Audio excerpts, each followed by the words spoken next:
Oke, kita mulai ya. Hari ini kita akan masuk ke salah satu kisah paling menegangkan dari 1001 Malam. Sebuah cerita yang bakal menguji rasa penasaran kita semua. Ini datang langsung dari Ratu Syahrazad loh, jadi siap-siap aja, karena satu pertanyaan yang salah bisa berakibat fatal. Coba deh bayangin sejenak kamu diundang ke pesta yang seru banget. Dijanjikan malam yang luar biasa, tapi syaratnya cuma satu, kamu nggak boleh nanya apa-apa. Sanggup nggak? Nah, para tokoh di cerita kita ini dihadapkan pada pilihan yang persis sama. Dan mereka bakal segera tahu kalau rasa penasaran itu taruhannya bisa nyawa. Jadi, cerita kita ini berawal dari seorang pria biasa, namanya Hasan, seorang kuli panggul. Suatu malam, dia dapat undangan yang kayak mimpi jadi nyata. Diajak berpesta semalam suntuk di rumah mewah sama 3 wanita yang luar biasa cantik.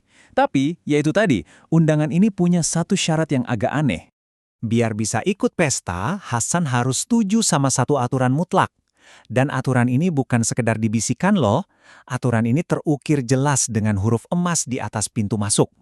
Jadi ini kayak peringatan serius buat siapapun yang mau masuk. Nah, ini dia intinya. Jangan bicara soal hal yang bukan urusanmu, atau kamu bakal dengar sesuatu yang nggak kamu suka.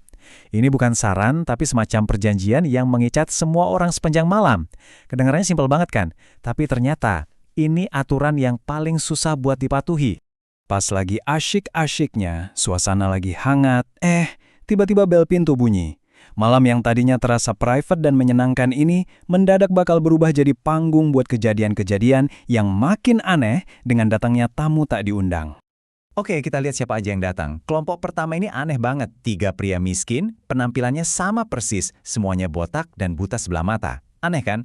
Nah, kelompok kedua ini nyamar jadi pedagang, padahal isinya orang paling berkuasa di negeri itu. Khalifah Harun ar-Rasyid, wazir kepercayaannya, Ja'far, dan algojonya. Bahkan dalam penyamaran pun, kehadiran mereka ini bawa aura bahaya yang beda. Dan yang bikin makin tegang, kedua kelompok tamu baru ini juga harus setuju sama aturan yang sama persis. Jangan bertanya. Dengan setiap tamu yang masuk dan menyetujui perjanjian ini, rumah itu jadi makin penuh sama rahasia yang nggak boleh diungkap. Setelah semua tamu terkumpul, suasana langsung berubah 180 derajat. Musik yang tadinya ceria mendadak berhenti. Para wanita tuan rumah memulai serangkaian ritual yang jujur aja aneh dan bikin gak nyaman.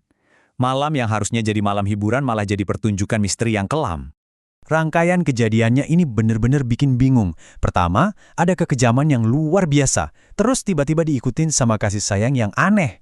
Habis itu, lagu-lagu yang super sedih. Dan yang paling parah, mereka nunjukin bekas-bekas luka lama di tubuh mereka. Para tamu cuma bisa nonton dalam diam, terikat sama janji mereka. Tapi buat sang khalifah yang terbiasa dapat jawaban, kebingungan ini mulai terasa kayak siksaan. Pertanyaan ini pasti langsung muncul di kepala para tamu dan juga di kepala kita kan? Ini sebenarnya ada apa sih? Misteri di rumah ini jadi terlalu berat buat ditanggung dalam diam. Di pojokan ruangan, para tamu mulai bisik-bisik. Udah nggak tahan lagi. Wazir Ja'far yang bijak udah ngingetin, udah jangan macam-macam, ingat janjinya. Tapi rasa penasaran sang khalifah, wah udah nggak bisa dibendung lagi. Dia seorang penguasa, dia nggak biasa dibiarkan dalam kegelapan tanpa jawaban. Dan dengan ucapan itu, udah deh perjanjiannya resmi dilanggar. Sang khalifah udah memutuskan. Rasa ingin taunya jauh lebih besar daripada rasa takutnya. Udah nggak ada jalan buat mundur. Seseorang harus bertanya. Tapi ya gitu, mereka nggak berani nanya sendiri. Malah si Hasan, orang dengan status paling rendah di ruangan itu, yang didorong-dorong buat jadi juru bicara mereka. Disuruh nanya, ini sebenarnya ada apa sih? Begitu Hasan menyuarakan pertanyaan itu, boom, suasana di ruangan langsung berubah total. Kehangatan pesta yang tadi itu lenyap seketika, digantikan oleh amarah yang dingin dan menakutkan. Reaksinya cepat banget dan penuh kemarahan. Janji udah dilanggar dan sekarang waktunya menghadapi akibatnya. Dia menghentakkan kakinya ke lantai 3 kali. Suara hentakan itu menggema di ruangan yang tiba-tiba sunyi, sebuah sinyal yang mematikan. Dan benar saja, dari sinyal itu muncul 7 budak raksasa dengan pedang terhunus menyerbu masuk ke dalam ruangan. Udah nggak ada lagi musik, nggak ada lagi tawa. Yang ada cuma ancaman kematian yang nyata di depan mata.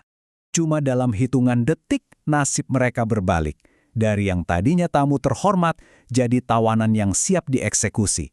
Mereka ditangkap, diikat, dan pedang para budak udah siap di leher mereka.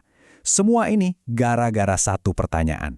Lalu, sang wanita memberikan ultimatum Ironis banget, setelah dilarang keras bertanya tentang sebuah kisah, sekarang nyawa mereka justru bergantung pada kemampuan mereka untuk menceritakan sebuah kisah. Sebuah kisah yang harus cukup luar biasa untuk membayar rasa penasaran mereka yang mematikan. Dan disinilah ceritanya ngegantung. Bikin penasaran banget kan? Para tamu yang tadinya cuma cari hiburan, sekarang harus jadi pencerita ulung buat bertahan hidup. Pertanyaannya jadi berbalik. Bukan lagi apa rahasia para wanita itu, tapi emangnya cerita seperti apa sih yang harganya setara dengan nyawa seseorang?